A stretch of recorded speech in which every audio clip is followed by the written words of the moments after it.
Hello friend, welcome back to my channel. मैं dietitian Anupama kitchen Anupama fitness freaky में आपका स्वागत करती हूँ। आज मैं आपके लिए बहुत ही इंटरेस्टिंग नॉलेज लेके आई हूँ बेकिंग पाउडर और बेकिंग सोडा के बारे में। ये बहुत ही इंटरेस्टिंग है, वीडियो को एंड तक देखिएगा। अगर आप मेरे चैनल पे नए हैं तो मेरे चैनल को लाइक एंड सब्सक्राइब करना बिल्कुल मत भूलिएगा।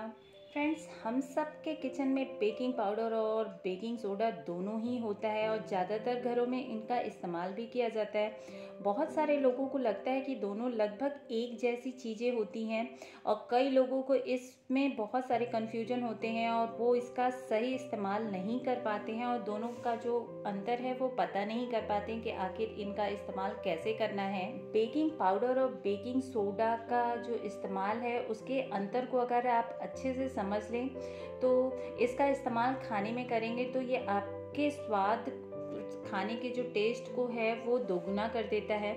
कई बार लोगों को ये समस्या होती है कि उन्होंने गलती से एक की जगह दूसरी जगह का यूज कर लिया तो और ढोकले का रंग बदल जाता है, कभी भटूरे में खमीर नहीं उठता।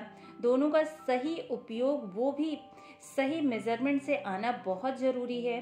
तो आज मैं आपको आसान, बहुत ही इजी वे में दोनों में अंतर करना बताऊंगी और इसका यूज कैसे करना चाहिए और कितनी क्वांटिटी में करना चाहिए, इन सब की डिटेल मैं आपको दूंगी। बेकिंग सोडा और बेकिंग पाउडर दोनों एक ही जैसे दिखते हैं और लगभग एक जैसा ही काम करते हैं, पर दोनों को बनाने का प्रोसेस जो होता है वो अलग होता है। बेकिंग सोडा का दूसरा नाम सोडियम बाइकार्बोनेट है और इसके अंदर जब खटास डालते हैं तो ये बिल्कुल फूल जाता है और कोई भी डिश को सॉफ्ट और फ्लफी बना देता है।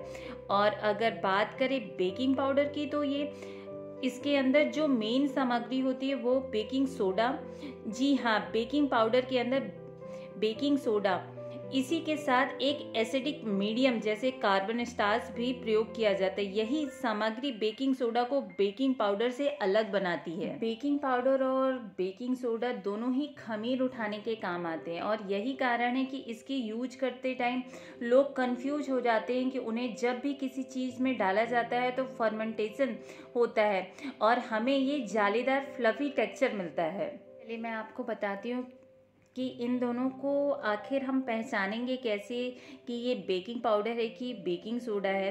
तो बेकिंग सोडा हल्का जो है वो दरदरा होता है और बेकिंग पाउडर छूने में बहुत ही चिकना होता है, बिकॉज ऑफ कि इसमें स्टार्च मिला हुआ होता है और ये काफ़ी मुलायम होता है, बिल्कुल मैदे या कॉर्नफ्लोर जैसा होता है। नेक्स्ट अंतर बेकिंग सोडा और बेकिंग पाउडर में है कि बेकिंग सोडा खट्टी चीज़ें जैसे कि दही, छाछ, नींबू के रस आदि के संपर्क में आने पर ही काम करती है, जबकि बेकिंग पाउडर नमी के संपर्क में आते ही अपना काम स्टार्ट कर देती है, यानी पानी के संपर्क में आते ही ये अपना कार्य स्टार्ट कर देती है। नेक्स्ट अंतर इन दोनों में है कि भटूरा, नान, ढोकला आदि के बैटर में जब इसे दही के साथ गूंथा जाता है तो बेकिंग सोडा का यूज किया जाता है। वहीं दूसरी ओर केक, मफिन और बेकरी वाली चीज़ें जब भी यूज की जाती है तो बेकिंग पाउडर का यूज किया जाता है। इसमें नेक्स्ट अंतर ये होता है कि बेकिंग सोडा हमेशा उन्हीं डिशेज में प्रयोग किया जाता है जिनके लिए हमें इंस्टेंट फर्मेंटेशन चाहिए, जैसे पकौड़े, ढोकले आदि के लिए, और इसके बैटर को घोलने के लिए तुरंत पकाना होता है तो हम 10 मिनट के अंदर ही इसे डालते हैं और बना लेते हैं, जबकि बेकिंग पाउडर का यूज करने के लिए अलग तरीका होता है। इन डिशेज में काम में लाया जाता है जिसमें खमीर उठाने के लिए थोड़ा समय लगता है, जैसे केक का बैटर तैयार करने के लिए, भटूरे के लिए और इसी तरीके के आटे गूंथने के लिए बेकिंग पाउडर का उपयोग किया जाता है। बेकिंग पाउडर का पहला रिएक्शन उसी समय जब इसे घोला जाता है तब होता है और दूसरा रिएक्शन जब इसे पकाया जाता है, जैसे कि माइक्रोवेव में या अवन में से पकाया जाता है और जब ये गर्म होता है तो इसका रिएक्शन होता है। बेकिंग पाउडर उसी रेसिपी में आपको डालना चाहिए जिसमें थोड़ा सा उसको रेस्ट दिया जाता है या डो को थोड़ी देर छोड़ा जाता है। अगर आपको बेकिंग सोडा की नीड है और वो नहीं है, या फिर बेकिंग पाउडर की ज़रूरत है और वो नहीं है, तो इसे एक दूसरे के जगह पे यूज किया जा सकता है, लेकिन इसकी जो मात्रा है उसको आपको ध्यान रखना बहुत ज़रूरी है कि इसे कहाँ कितना डालना है। जैसे कि आपको 1 स्पून बेकिंग पाउडर की जगह पे अगर आपको डालना है तो आप हाफ स्पून ही बेकिंग सोडा डालेंगे और 1 स्पून नींबू डाल देंगे तो आपका काम जो है वो हो जाएगा।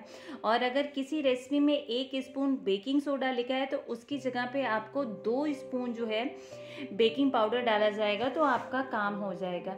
इन दोनों का अंतर तो मैंने आपको डिटेल बता दिया। होपफुली गाइज आपको अब जब भी आप बेकिंग पाउडर और बेकिंग सोडा का यूज करें तो आपको इसका अंतर पता होगा कि आप किसकी जगह पे किसका यूज कर सकते हो, कितनी क्वांटिटी में इसका यूज कर सकते हैं।